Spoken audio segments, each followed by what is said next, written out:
मेरा नाम सना है। मुझे शादी करके इस घर में आए 4 साल गुजर चुके थे।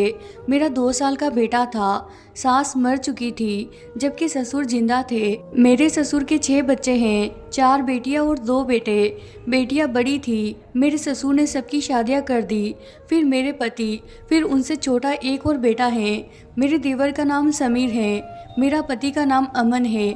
मेरा ताल्लुक एक अच्छे घराने से है। मेरे ससुर बहुत ही मुश्किल से ज़िंदगी गुजार रहे हैं। वह सरकारी दफ्तर में क्लर्क थे। मकान भी किराए पर था। जिस वक्त मेरे ससुर रिटायर हुए तो उन्होंने रिटायरमेंट के पैसे से यह मकान खरीद लिया। बेटियों को भी वह ज़्यादा पढ़ा ना सके।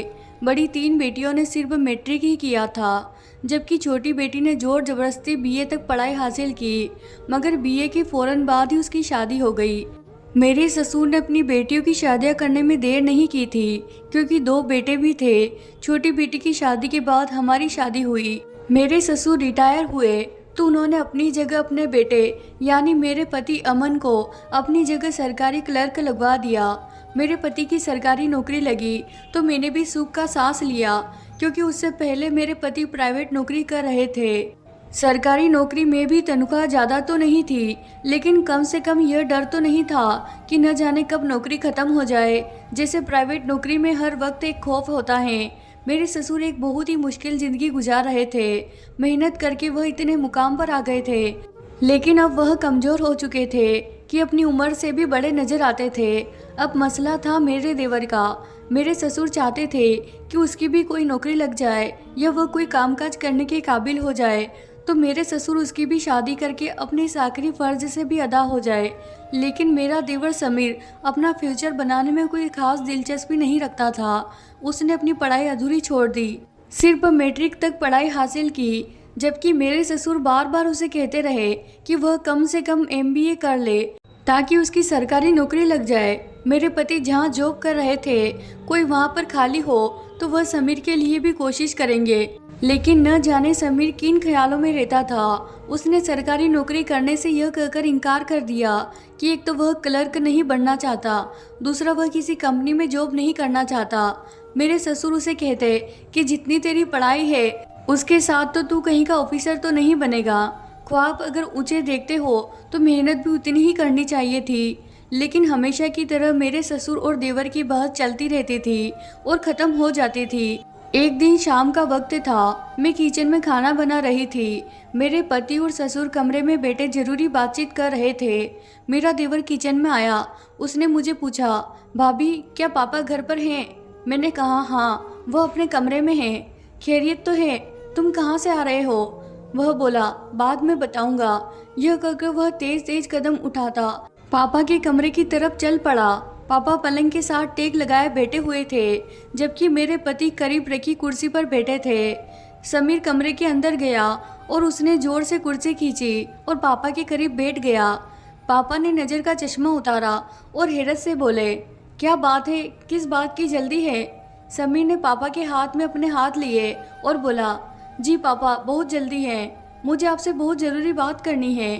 पापा ने कहा, वह तो मैं समझ रहा हूँ, बताओ क्या बात है? समीर बोला, आप मेरे स्कूल के 2 दोस्तों को जानते हो? पापा ने कहा, हाँ मैं उन्हें जानता हूँ। वे दोनों सऊदी अरब जा रहे हैं। एक एजेंट के जरिए सऊदी अरब के किसी फैक्ट्री में उनकी नौकरी लग गई है। पापा मेरे दोनों दोस्त सऊदी अरब चले जाएंगे, उनके दिल बदल जाएंगे। पापा से समीर बोला, पापा मुझे भी सऊदी अरब भेज दें, यहाँ इंडिया में रखा ही क्या है। सारी उम्र भी मजदूरी करूँगा तो सिर्फ 2 वक्त की रोटी ही पूरी कर पाऊँगा। मेरे पति बोले, समीर तुम ये क्या कह रहे हो? तुम्हारे ख्याल में बाहर मुल्क जाना इतना आसान है? वहाँ रहना खाना पीना, जब तक तुम्हारी नौकरी नहीं लगती तुमने अपनी पढ़ाई खुद ही पूरी करनी है। और फिर तुम्हें यहाँ से भेजने के लिए भी तो पैसे चाहिए, वह कहाँ से आएंगे? सऊदी अरब का वीज़ा न जाने कितना दिन का लगेगा। ऐसा ना हो कि वीज़ा की डेट ख़त्म हो और वहाँ की हुकूमत तुम्हें वापस इंडिया भेज दे। सारी मेहनत सारा पैसा खराब हो जाएगा। समीर ने कहा, भाई आप कैसी बातें कर रहे हैं? क्या मैं आपको इतना बेवकूफ़ नज़र आता हूँ? मेरे दोनों दोस्तों ने कहा है कि जहाँ वह रहेंगे मुझे भी वहाँ अपने साथ रख लेंगे। आखिर वह तो नौकरी करने ही जा रहे हैं ना। बाकी उन्होंने यह भी कहा है कि वह एजेंट से बात करके उस फैक्ट्री में मेरे लिए भी कोशिश करेंगे, और अगर मुझे इस फैक्ट्री में काम नहीं मिला तो इतना बड़ा सऊदी अरब है, मैं खुद अपने लिए मेहनत मजदूरी ढूंढ लूँगा और काम करूँगा। पापा ने कहा, बेटा तुम इंडिया में किसी कंपनी में नौकरी नहीं करना चाहते, मगर सऊदी अरब में मेहनत मजदूरी करने के लिए तैयार हो। समीर ने कहा, पापा जी आप कैसी बच्चों वाली बातें कर रहे हैं, यहाँ मेहनत मजदूरी करके क्या मिल जाएगा, 2 वक्त की रोटी भी बड़ी मुश्किल से पूरी हो पाएगी, जबकि अगर बाहर मुल्क में चला गया तो अगले 2 से 3 सालों में हमारी किस्मत बदल जाएगी। यह कहकर समीर ने पापा का हाथ छोड़ दिया और कहने लगा, अगर मैं गलत कह रहा हूँ तो आप किसी से भी पूछ ले। मेरे पति कुछ कहने वाले थे कि पापा ने कहा, कब जा रहे हैं तुम्हारे दोस्त? समीर ने चमकती आंखों के साथ जवाब दिया, 1 महीने के बाद। पापा ने कहा, ठीक है, मुझे सोचने दो। यह सुनकर समीर बहुत ही खुश हुआ। उसने पापा का हाथ चूम लिया और दोबारा घर से बाहर निकल गया। मेरे पति ने पापा से कहा, पापा आप यह क्या करने जा रहे हैं? मेरा नहीं ख्याल कि अभी समीर इतना समझदार है कि उसे मुल्क से बाहर भेज दिया जाए। पापा ने कहा, बेटा सच तो यही है कि हमारे जैसे घराने के लोग मेहनत करते करते अपनी उम्र गुजार देते हैं, लेकिन इस मेहनत के नतीजे में अपने बेटे को सिर्फ क्लर्क की जॉब भी लगवा पाते हैं, जबकि बाहर मेहनत मजदूरी करके ही लोगों ने पैसे इंडिया भेजा। आज उनके खानदानों को देखो, उनके बच्चे कहां से कहां पहुंच गए हैं। मेरे पति ने कहा, लेकिन पापा हम समीर को बाहर भेजने के काबिल नहीं हैं। पापा ने कहा, बेटा फिक्र मत करो, अगर इसकी किस्मत में बाहर जाना लिखा है तो उसका इंतजाम खुद ब खुद हो जाएगा, और हो सकता है वह बाहर जाए तो घर से बाहर के धक्के खाकर समझदार हो जाए। पापा ने जहनी तौर पर खुद को समझा लिया था। मेरे ससुर वैसे पहले समीर के दोस्तों से मिले, उनसे सारी पूछताछ की, फिर भी अपनी बात पर कायम थे कि जब तक समीर को नौकरी नहीं मिल जाती वो उसका ख्याल रखेंगे। फिर वह इस एजेंट से भी मिले जिस फैक्ट्री में उसके दोस्तों को नौकरी लगी थी, उसके बारे में भी पता करवाया। मेरे ससुर ने अपनी समझदारी से पूरी तसल्ली की, लेकिन अब मसला पैसों का था। कुछ पैसे पापा की रिटायरमेंट के पैसों में से बचे हुए थे, कुछ रकम मेरे पति ने बचा रखी थी। पापा ने अपनी पेंशन के पैसों से एक कमेटी भी डाल रखी थी, वह भी दोस्तों की मन्नत करके पहले मांगी। कुछ पैसे एक अजीज दोस्त से उधार लिए और उस शर्त पर कि जैसे ही समीर पहली तनख्वाह भेजेगा वह तुम्हें वापस कर देंगे। मेरे ससुर ने हमेशा की तरह बड़ी मेहनत की है। समीर को भेजने से पहले उससे वादा लिया कि वह सिर्फ अपने फ्यूचर बनाने पर ध्यान देगा, वहाँ की गौन दुनिया से खुद को दूर रखेगा। आखिर समीर अपने दोस्तों के साथ सऊदी अरब चला गया।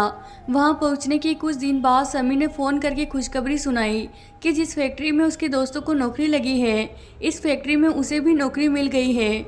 बस फिर क्या था, हम सब बहुत खुश थे। मेरे ससुर ने समीर को दुआएं दी और उसकी नौकरी की खुशी में सारे खानदान में मिठाई बांटी। 1 महीने बाद ही समीर ने पहली तनख्वाह घर भेजी। मेरे ससुर ने अपनी जुबान के मुताबिक पहले कर्ज वापस किया। उन्होंने कहा, लगता है यह समझदार हो गया है, शायद उसे बाहर भेजकर मैंने सही फैसला किया है। अब तक मेरे और मेरे पति के दिल में समीर के गलत रवैये को लेकर जो भी गलतफहमी थी वह अब किसी हद तक दूर हो चुकी थी। 6 महीने इसी तरह गुजर गए थे। तीसरे चौथे दिन फ़ोन करके अपनी खैरियत बताता और हर महीने पैसे भेजता। पिछले 2 महीने से वह ज़्यादा पैसे भेजने लगा था। कह रहा था कि उसे फैक्ट्री के बाद वहाँ पार्ट टाइम जॉब कोई और काम मिल गया है, इसीलिए वहाँ से भी इनकम हो रही है।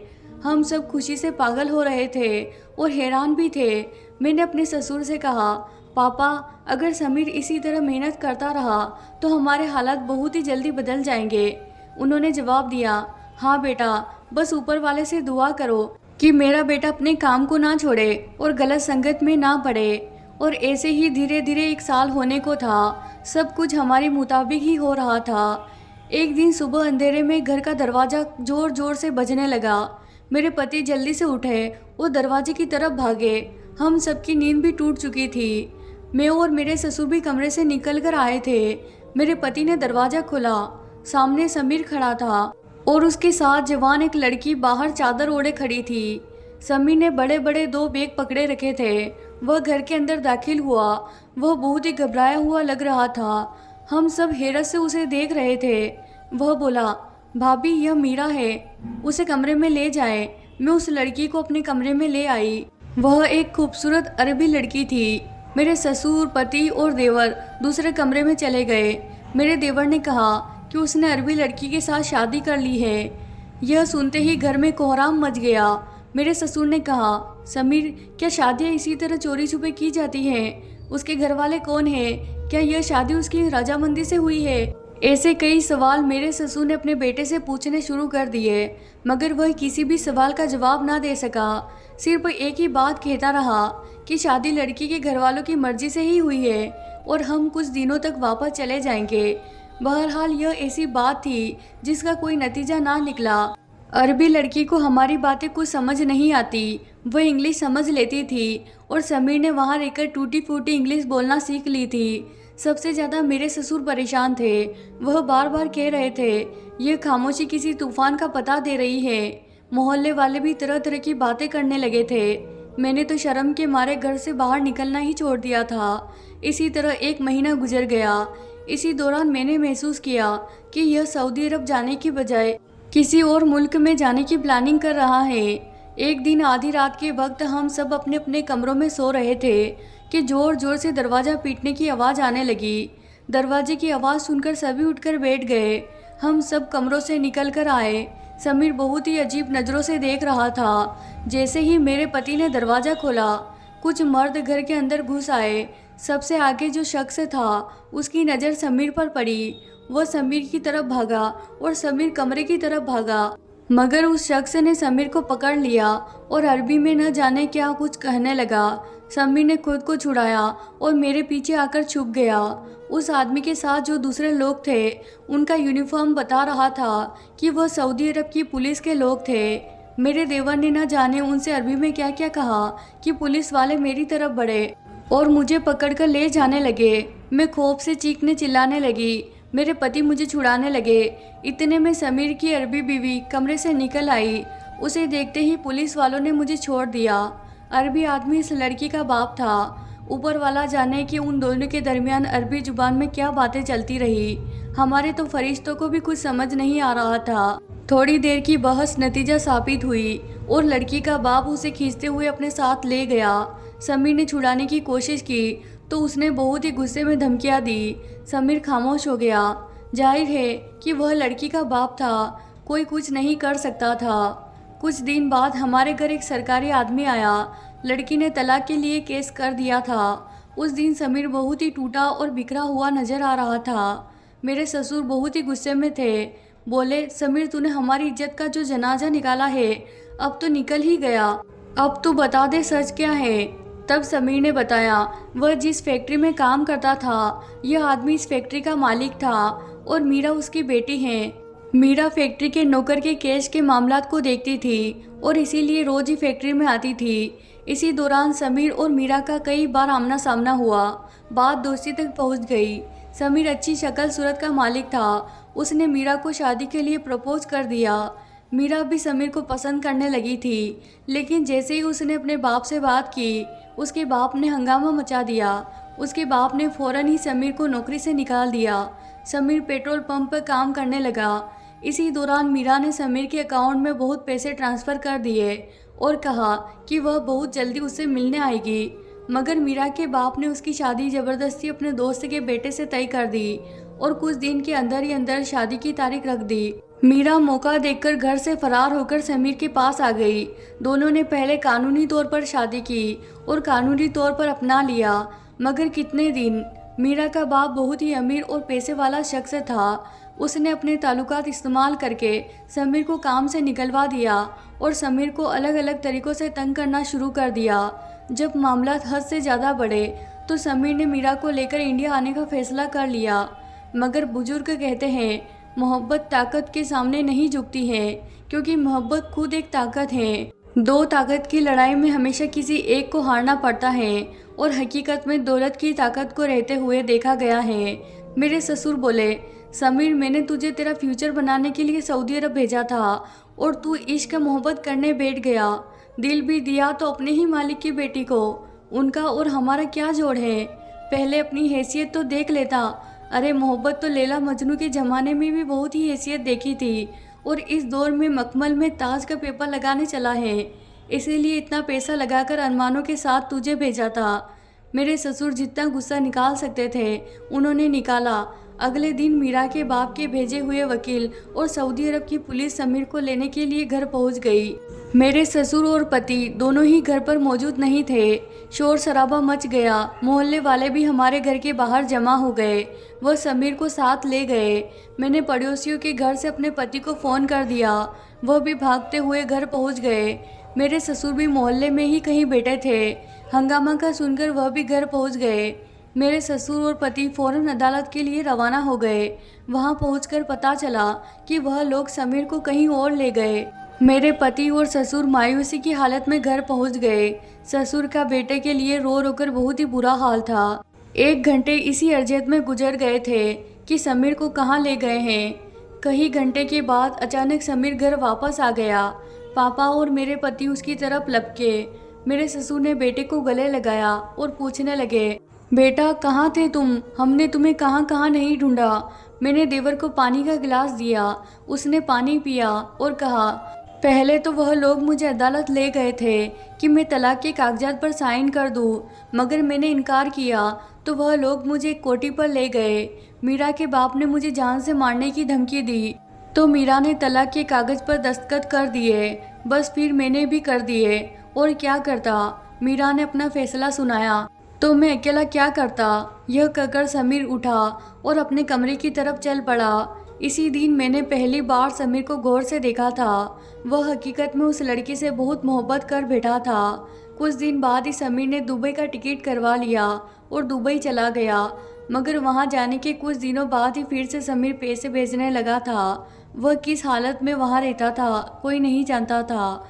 समीर को दुबई गए 5 साल गुजर गए थे, लेकिन इस दौरान एक बार भी इंडिया वापस नहीं आया था। तो दोस्तों, ये थी हमारी आज की कहानी। अगर आपको आज की कहानी पसंद आई है तो इसे ज़रूर लाइक कीजिए। साथ ही चैनल पर नए हैं तो इसे सब्सक्राइब करना बिल्कुल ना भूलें। धन्यवाद दोस्तों।